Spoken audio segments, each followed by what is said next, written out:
were you friendly before the acquisition? If you kind of roll the camera backwards 2 years, were you, friendly as competitors, or were you adversarial, and did you hate each other? And then, like, how do you see you weren't? We certainly didn't hate each other, but no, we didn't really have much of a relationship. Nick phoned me one day around something based out of Sydney, and I just thought, I'm just simply not going to tell you the answer, Nick. And and he just laughed. He said, "Fair enough. I thought I'd try." All right, our guest today is Karmo's COO, Andrew Rickett. Karmo is based in Australia, and Andrew is the Chief Operating Officer at Karmo. Australia is the largest car subscription provider. They have a strong managerial background and a hands-on experience across business setup, implementation, and performance development. Andrew brings over a decade of experience in the automotive and mobility industries.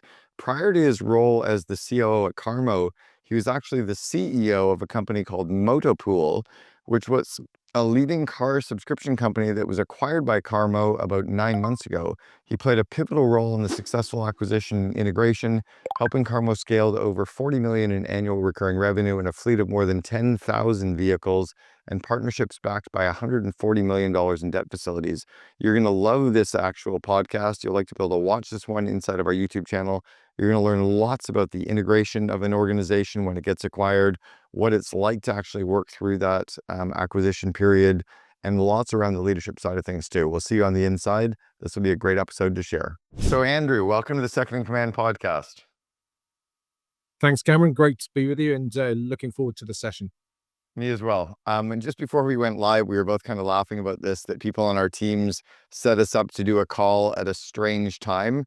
It's 10 p.m. right now. We both happen to be in Australia. You're based in Australia. Your company's based in Australia. And I guess my team didn't realize when we were booking the podcast that I was going to be in Australia at the same time. So yeah, welcome to the 10 p.m. show.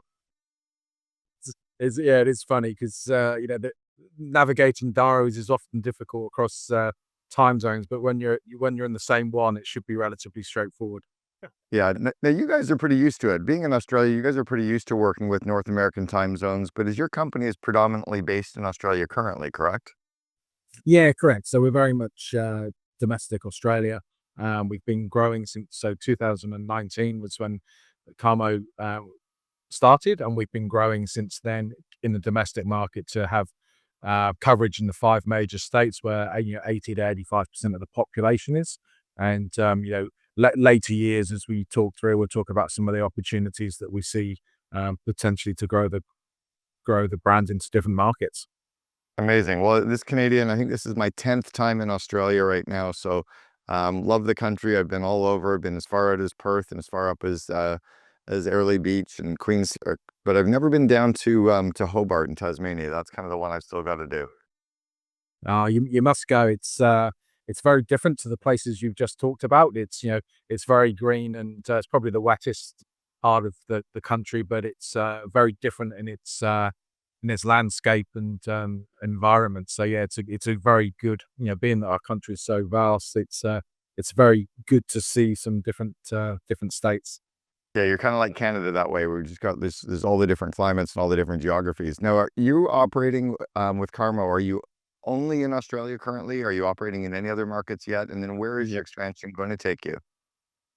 Yeah, so very much so domestically at the moment in Australia. That's our mainstay and where we focus. Getting our business right, getting our model right, to potentially look at new markets. The vehicle subscription market or industry has really, it's maybe over a decade ago in Europe and the US started, and there's some particularly strong players in Europe, out of Germany, and there's certainly places where vehicle subscription is part of the mainstay of a customer thought process and selection for vehicle access. So, as we develop, we'll certainly assess different markets to see if there's an opportunity to expand the Karmo brand into new places. And what does vehicle subscription mean? This isn't like an Uber style model. This isn't like a Turo style model. Is it more like a customer pays a monthly fee, or they just pay a fee when they use a vehicle? Yeah, it's a great question because it's still very much, and certainly in the Australian market, it's still very much an emerging segment in the automotive space. And I think the best way to think about it is it's a smarter, more flexible way to get access to a car. Instead of buying traditional models of buying and leasing, it's not that. So you have access to a range of vehicles. You pay one simple monthly fee that covers pretty much everything bar your fuel usage, and any tolls that you might incur. Insurance, registration, servicing, maintenance, roadside assistance is all covered. Um, and then the great flexibility around vehicle subscription is you can stop at any point in time. So if you're good example, Cameron, you're here in Australia for a number of months, you can stop your subscription in Canada and not pay. So you can pick it up when you get back and re go. And or if your lifestyle changes, you can change your vehicles easily. So you can essentially look at the offering that we have and say, okay, I started off in a small hatchback, and that was great for my time when I was living central CBD and running around locally. But now I've got married, I've got two kids, and a dog, and I need a large SUV. You literally pay the increased subscription rate. You drive in, you drive out in the new vehicle, and carry on with your journey. And you don't have any of the hassles of dealing with, you know, trade-ins, selling your car privately, or having to negotiate a car dealership, which often people certainly it's not one of the highest pecking order things that people like to want to do is deal with car sales. Yeah, I don't need too many people that are happy with their car dealerships, with the car leasing companies, rental companies. I use a service in Canada and have for years. We became nomads 4 years ago, sold everything, sold our homes, sold our cars. We've been traveling the world. Whenever I'm home in Vancouver, I use a service called Evo, which is Okay. a fractional service, but you only pay it as you use it. But there's all these branded vehicles all over the place. You just walk a couple blocks, hop into a car, the doors open, and off you go, and they charge you by use. But it sounds like your model is more similar to leasing a vehicle, I guess, or, renting a vehicle. And you flip in and out of the vehicle type? Like, if I just need a minivan for 3 days, can I drop it off and pick something else up, or no? No, we don't do it as fine as a weekend swap over for a thing. We did trial that in the early days as we were sort of learning our model, but what we quickly found was um, once people got into a vehicle and they set their vehicle up for um, you know um, they know where their sports bag is, their kids' drinks bottles, all that sort of good stuff. They didn't want to change. However, what we do see is in certain being that Australia is a fairly long haul destination, people that have got family visiting, they often come for 8, 12 weeks. They will swap a vehicle for that period of time, and that's something that we do offer. So you can come in and get a minivan or a 7 or 8 seater vehicle for the time that you've got family members with you, and then you can go back down to your normal car at a later time when they've gone home. And the advantage then to a consumer with using your model versus leasing from a car dealer, what's the difference? Is it that it wraps in the insurance and the gas and everything is just all included and it's just easier for them? Is it easier for people that can't get financing? Who's your target client, and what's the kind of ideal consumer? Yeah, so our consumer base currently is around about 65, 70% B2C. B2B is growing into this space, which is a new revenue opportunity for us. But generally speaking, the big difference is it's a non-committal access to a vehicle that you can, after 3 months, Mm. you can drop it at any point in time. You're not tied into a finance contract for 5 years or a lease agreement for 5 years. If you want to change within that period of 5 years with a traditional model, it's going to cost you a lot of money to either break the lease, sell the car, deal with all the sort of challenges that come with residual values and all that sort of thing.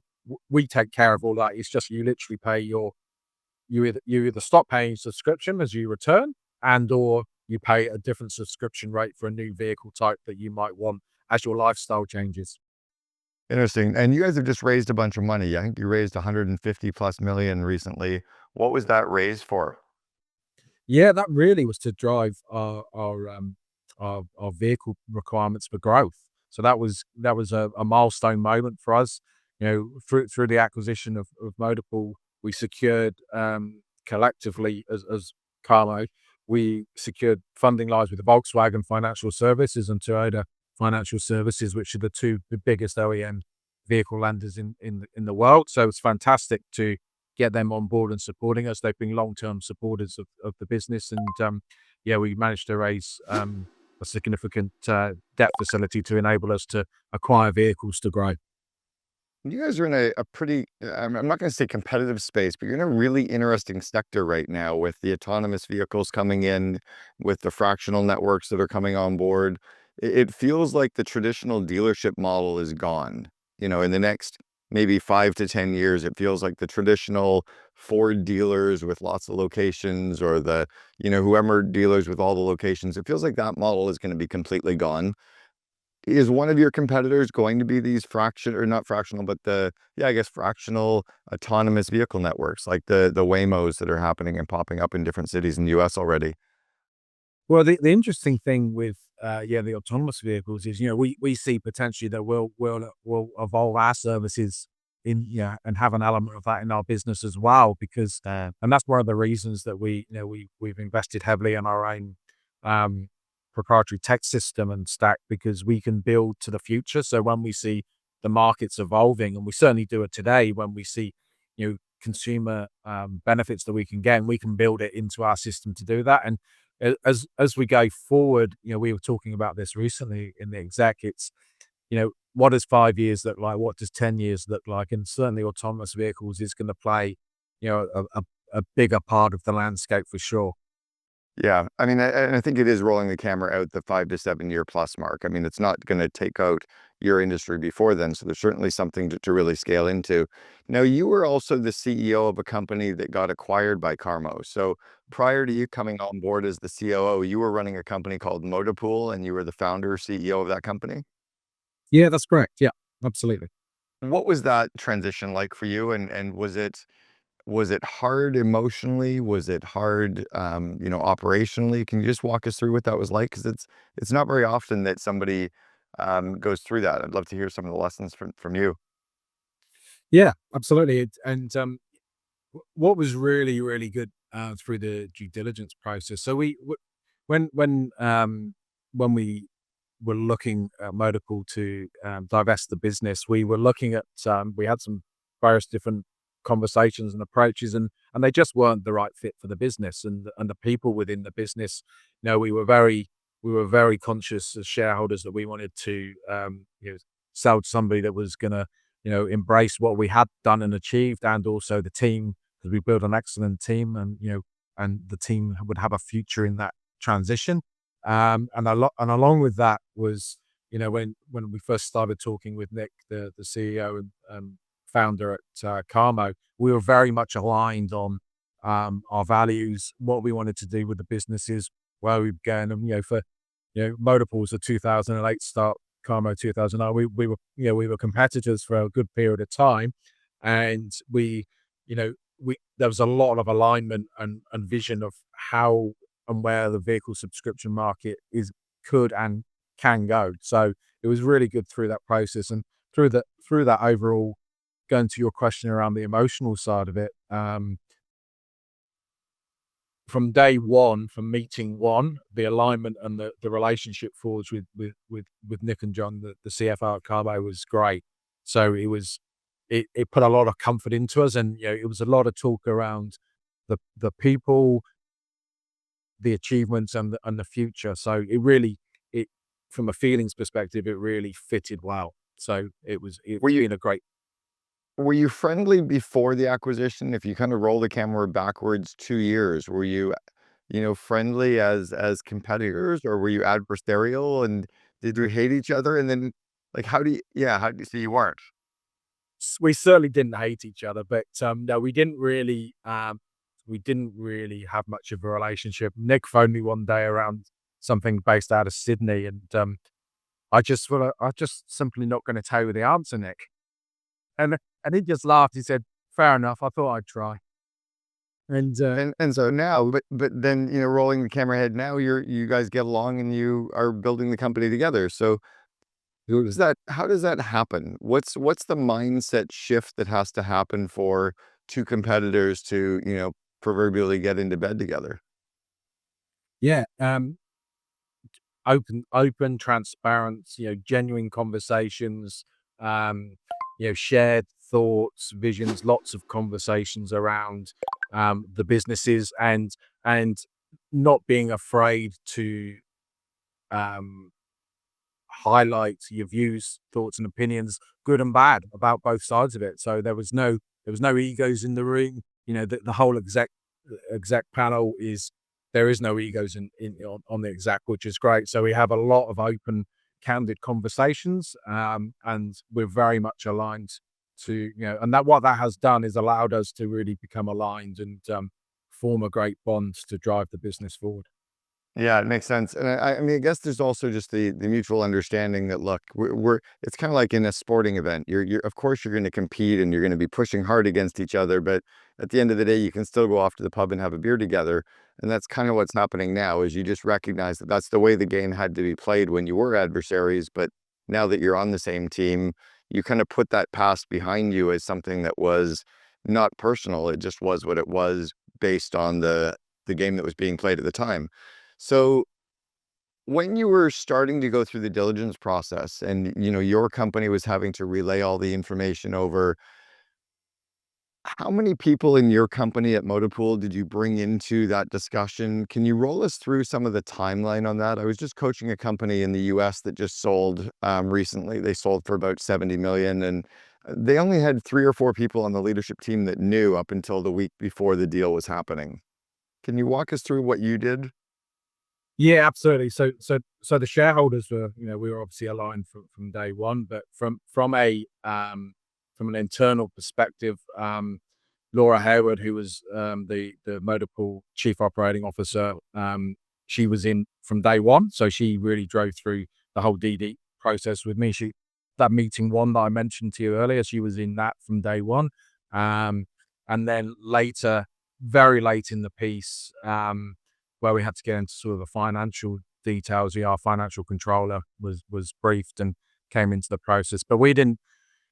And the the deal, the completion date moved a few times for various different reasons. So we didn't share any wider than that until literally the week before Yeah. completion, and then it was all guns a blazing. Right. By the way, next Monday we're all working together. Yeah, very similar to what our this was a COO Alliance member. It was Hennessy Digital, and very similar to the game plan that they went through.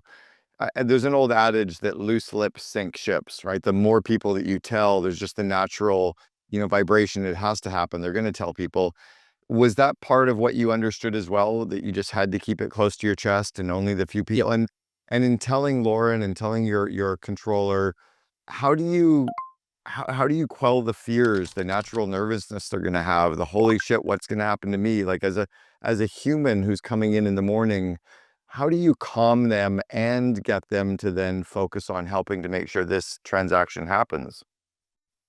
Yeah. Well, the great yeah, it's a really good question. And I think we'll talk about that potentially a bit later on the wider team and their feelings, but Right. particularly those two in that journey. Laura, um, she'd been very early days with the Motorpool and grown that business, so she was a fundamental foundation block of the Motorpool success. So I had a very, we went to a fantastic restaurant here in Williamstown where I live in Melbourne, and she knows that there's something serious happening when I say the day before, "Can you come to lunch?" And, yeah, I went through it with her, and, she was just excited for the journey because, we were in a position with Motorpool that we were looking for that next step to grow, and, absolutely, this merger of businesses was gonna give us, that opportunity. So, yeah, she was pumped from day one, which was really good.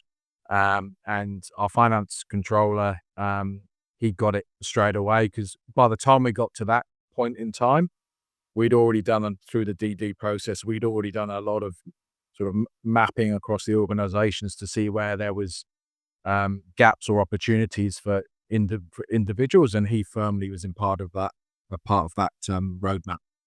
Right. And then you've got your management team, right? You've got your management team, and then I guess the day before, the day of, you've got your whole frontline staff and everyone else. What was the communication like with them? Yeah, it was pretty swift because we left it late into the week before really, Yeah. and we, we we just were transparent with it and said, everything that from a motor pool perspective that we've been talking around for a number of months, because the process took a fair while. So through that process, we were um, the management team was very sharp. They could see we were making decisions that weren't quite sort of decisions that we would have made in the 6-9 months previous to the period that we were in. It all became clear, and they were like, "Okay, we understand now why you said this and why you did that and all that sort of good stuff." And again, because we spent a good chunk of time with Nick and the Carmo exec team really mapping out how it was going to look from a personnel perspective. There was no redundancies. There was no people that were going to lose their jobs through the journey, because we needed people to actually build.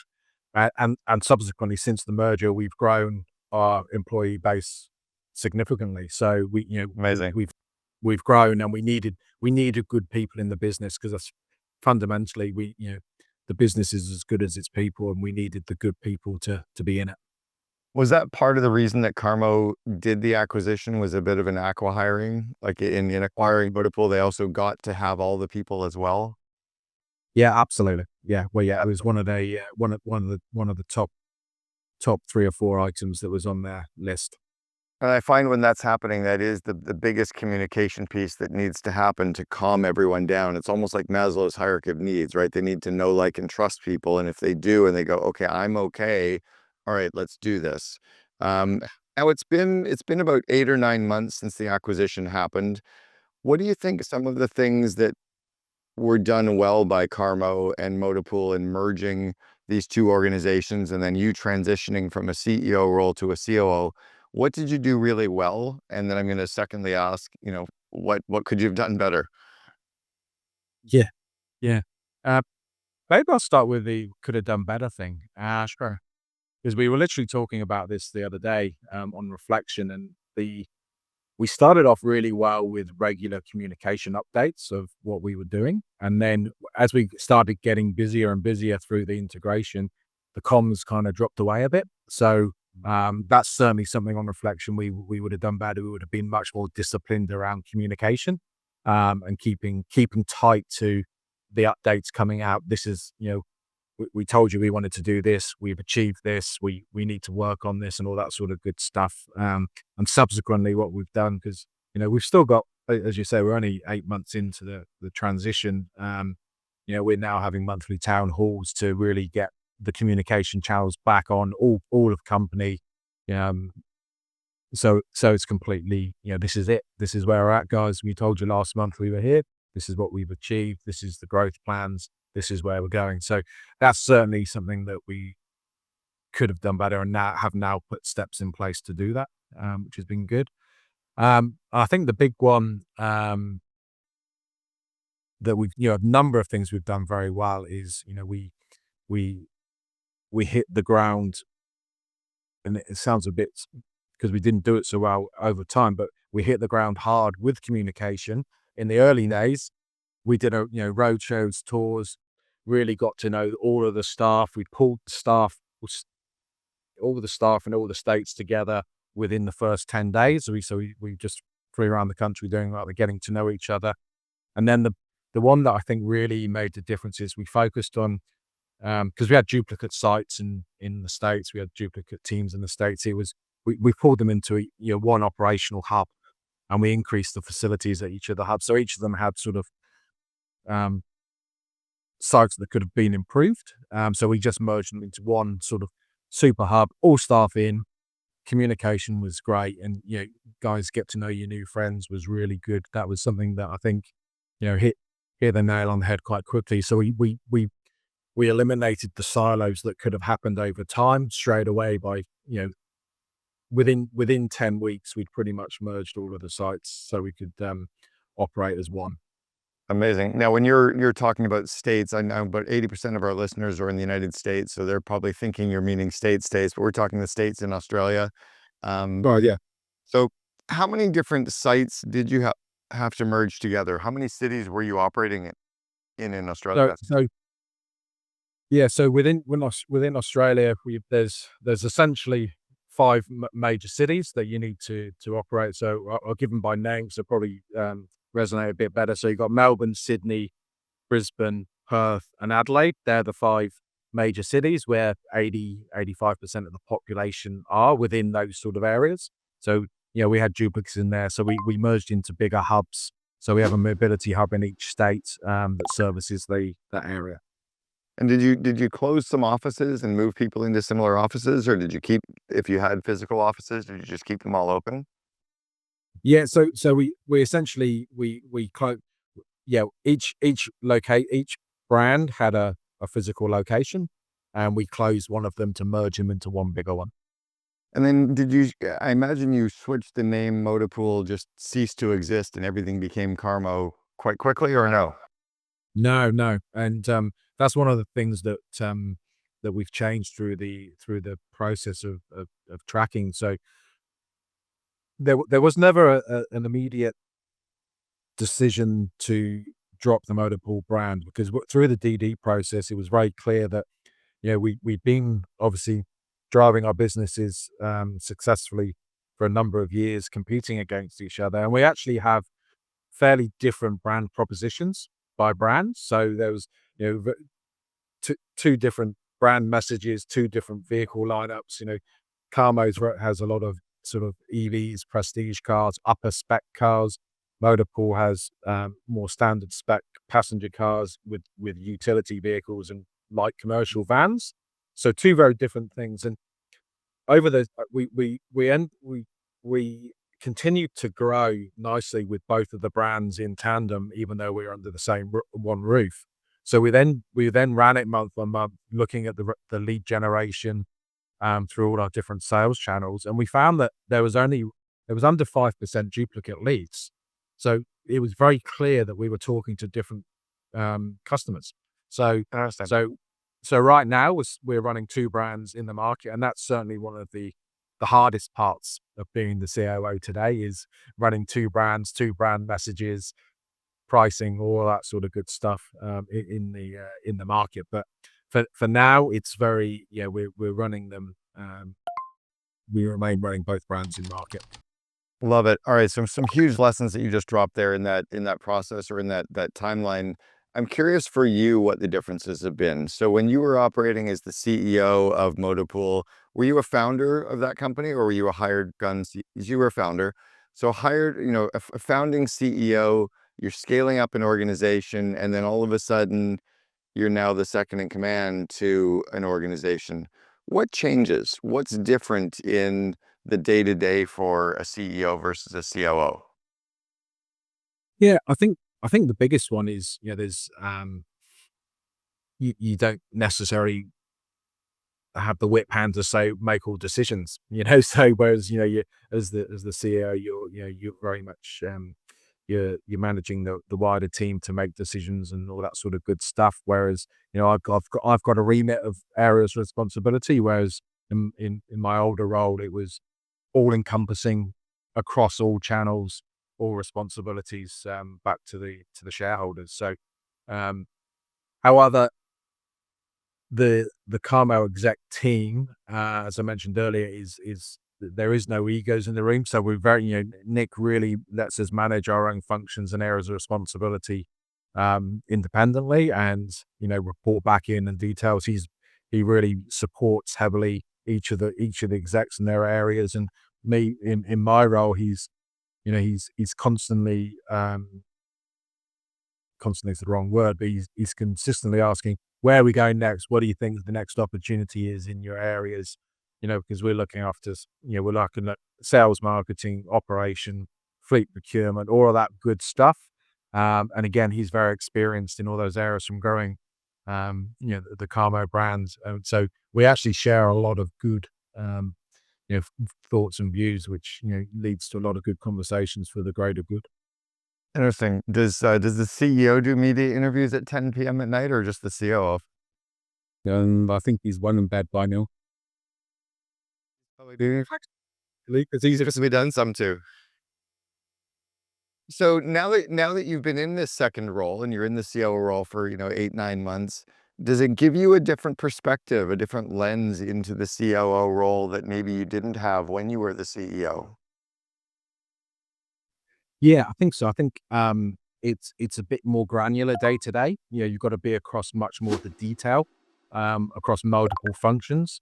Whereas, previously I may have been a little bit sort of, higher above that and just, getting snapshots. But, yeah, you got to be more, into the detail across multiple functions within the business. Yeah, so I think that's And the can you understand why your former COO, Laura, was the way that she was in certain situations and meetings now that you're having to be in that? Can you see something that's different there? What would some of those be?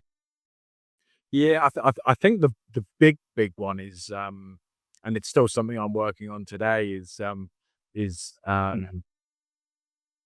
detail. Really sort of focusing, making significant, like, Laura's particularly good at doing that. She's very disciplined in her follow-ups and all the rest and all that sort of thing. That's something I've still got to learn. And I think that's the big one. And yeah, we work closely together, each and every day across the business now in her new role. And I often say to her, "Can I just can I just see your notes?" It's hard. Yeah. It's hard. I mean, I remember I was the second in command for a company called 1-800-GOT-JUNK, which is in Melbourne. It's all over Australia. I opened here back in 20 years ago. We opened up in Australia when I was the COO back then. And well, we got to about 100 million in revenue and 3,000 employees. I kind of hit the panic button. It was just too big and too detail oriented and too confusing for me. How do you not get yourself sucked into all the different areas of the business you can get involved in? How do you stay in that COO role and not get into and involved in all of the business areas, the meetings, the decisions? Yeah, it's the team. That's the big one. Recruit. We've got a great team. We've recruited well. We've got good tenure. We've got good understanding of the roles and responsibilities that are required in the jobs, and we've always and I always give them autonomy to make decisions, good, bad, or indifferent. If it's a bad one, that it's a case of please don't make that again. But let them make decisions for their areas because they know their areas better than me. They're in the detail and they're in the granularity of it every day. So yeah, it's really about surrounding yourself with good people and the team to help the business deliver to its objectives. I know that you've mentioned a couple times about the tech stack and the focus around technology for the business at Karmo. I'm curious, where you're going with that and what you're working on, but I'm also equally as curious as to where AI plays, in the tech stack for you going forward too. Yeah, yeah. So one of the things that um, we we identified in Carmo has been on day one, it was really to make it a tech-enabled business. So it's really around building a platform that delivers an exceptional end-to-end experience for the customer. Most um, like businesses to ours, whether you call that the leasing industry, the car rental industry, other subscription businesses, they have off the shelf packages that they then build out and they add on or bolt on different platforms together and all that sort of thing. Yeah, we've built it from scratch, saying in an ideal scenario, what does a customer journey really? What would they like to look at? And we did customer surveys, and we really looked into how they would want to engage. And it was really around making it low touch, easy to use, hassle free, all of these good things. So the process and self managed. So, you know, most things, most things these days, and that's certainly one of the things that attracted me to vehicle subscription, um, away from car rental, which I did for a couple of decades, was um, people were wanting something that was easy and self-serving, not standing in queues, not having to get sold things, upsold things. It was a case of yeah, I would like this, and I'm gonna go into my app, and I'm gonna go into my portal, and that's happening across lots of different industries and lots of different things that we consume. And I saw that coming, you know, 10 years ago in the auto space. It was starting to go that way, and, you know, in the way that everyone was starting to consume other things within their lives. So, vehicles are gonna be no different. So that's where we're really where we started, and that's where we're pushing through. And what about AI? Where does that start to play in terms of the landscape for your company? And how do you kind of quell the nerves and the fears and the questions that employees have got about, like, is my job safe? Is my business area going to even exist in 2 years or 18 months? Yeah, we've got certain parts of our business where it lends itself absolutely perfectly, and a good example is that is the servicing requirements of a vehicle. So, customers in a vehicle subscription, they come in and they get the car, and then it gets to its next service interval. Our system will push them a reminder to say, "Hey, Cameron, your car's done 10,000 kilometers. It needs to go into a service." They can where AI really lends itself perfectly to this is they can go in through the app, either voice activated, or just typing to say, "Yep, I'm in here." It will serve up pre-registered, organized service centers that we have in our system. You can do here, you can self-book. It will troubleshoot any of the items. Do you need this, that, the other, all that sort of good stuff. It will book it and deploy it. Whereas today, it's a telephone call, Mhm. and it takes a lot of time because you have when you're managing it on behalf of the customer, you make a booking and then they feel like, "Oh, well, actually, sorry, I've now got to go and pick my mum up, or I've got to, do this. Can I change the booking?" Whereas if they're doing it all through AI and self-serve, it eliminates all of that touch point. So it actually benefits the staff because they get time back in their day to focus on all the other things that they have to do in their day to day. So it's a perfect example where AI fits an absolute treat. How many different brands is Carmo working with? Does it now that, Uber kind of took away the need for or the caring about what kind of make and model showed up. It's like, I need a sedan, I need a minivan to show up. We don't care what the brand is anymore.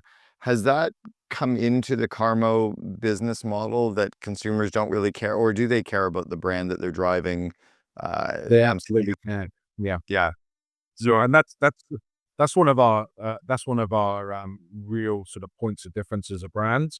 We have a very wide range of vehicle um, manufacturers and a lot of vehicle models and specs within that because this is a the vehicle subscription model that we operate it's an alternative to ownership. So you're in this car for a period of time. So Right. we really offer people that flexibility and the choice and the choice for change if they want to upgrade or try something different. So yeah, we're dealing currently, and I think the Canadian market, is heavily General Motors, but Australia's got probably one of the biggest. Even though we're a small population, we've got so many car brands. There's circa 60 brands in the market in Australia, which is crazy for 24 million people. But we probably deal with 25 of those on a regular basis in our lineup.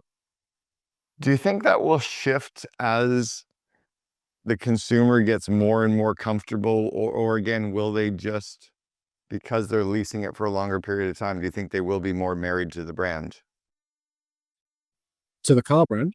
Yeah. Like, I know that, I've driven in the autonomous vehicles in Arizona probably Mhm. 10 times now, maybe more, and I don't even care that it's a Jaguar showing up, but it's this Jaguar that shows up, and it drives itself around the city, and I'm just like, "Wow, this is incredible."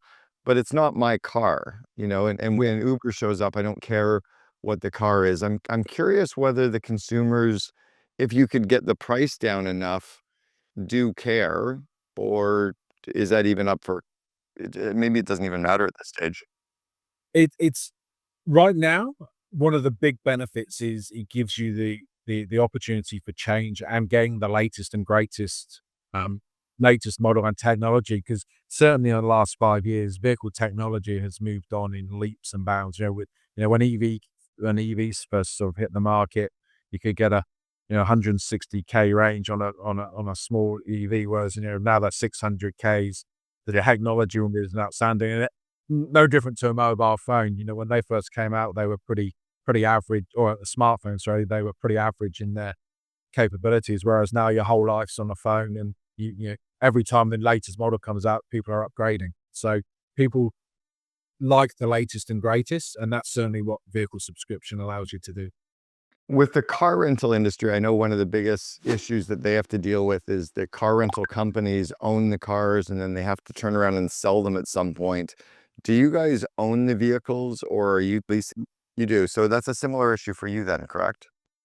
Yeah, absolutely. Yeah. So big part of my day to day, and certainly, Laura that I mentioned earlier, she heads up that whole functionality of the selling, the vehicle maintenance, the insurance claims, all of that stuff. We have we've got guys, guys and girls that are doing that in day out. We're dealing with the manufacturers from a relationship perspective, dealerships from a perspective, and we depending on the vehicle make and model, we're running vehicles for up to 12 months in maximum term, because our brand offering is the permanent new car experience. So we're making sure that our cars are the latest and greatest, um, you know, new models in market right all the time. Love it. This has nothing to do with your business model, by the way, but man, Australia is rough with the photo radar and photo tickets for seatbelts and using your telephone. And No, it's a, yeah, oh my God, my wife's gotten 3 tickets for not wearing her seatbelt properly in the vehicle. I'm like, and they're not cheap. These are expensive tickets down here. Talk to me a little bit about the recruiting side of things, and then I want to just find out a little bit about your growth as a leader. But what's it like recruiting people in this market in Australia currently, and how do you attract them into a business like yours? yeah. Recruitment is a challenge. And I think we're in the automotive space as well, which is also lends itself to being a bit of a challenge. It's not necessarily seen potentially as the sexiest of industries. When there's tech firms and all this sort of good stuff.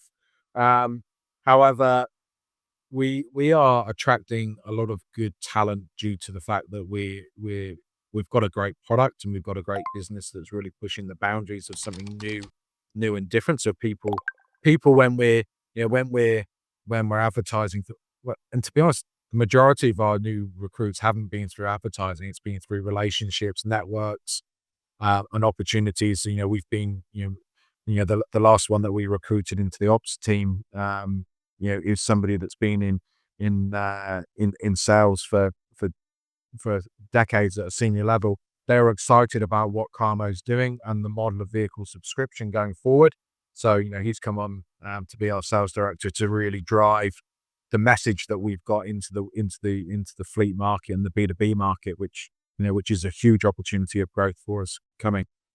Yeah, I can see that for sure.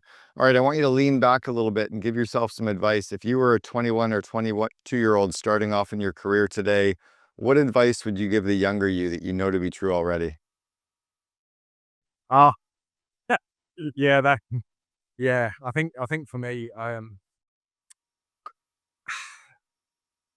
it's not to worry about having a perfect plan. I think when I'm thinking back to being 21, it's like, oh, I've got to do this. I need to go here, and I need to chase this job, and I've got to get to here and here and this. And I think one one one of the big things that I've learned over time is to say yes to pretty much anything that you're asked. Any opportunities, any job I've experience I've been in. They've said, "Oh, would you like to go and do this, or would you like to?" The answer is yes, because it just builds a breadth of understanding and knowledge that you might not necessarily get unless you were chasing a career path in that certain element. And through that as well, you form relationships and networks that you might not get through your normal sort of chosen channel would have got opportunity to explore. So saying yes, I think, is a big one. And I think the other one as well was when you're in meetings, and I certainly remember going back in the early days, you maybe sat there quiet in the corner and didn't say a great deal. I quit. I think one of the big things is just ask questions.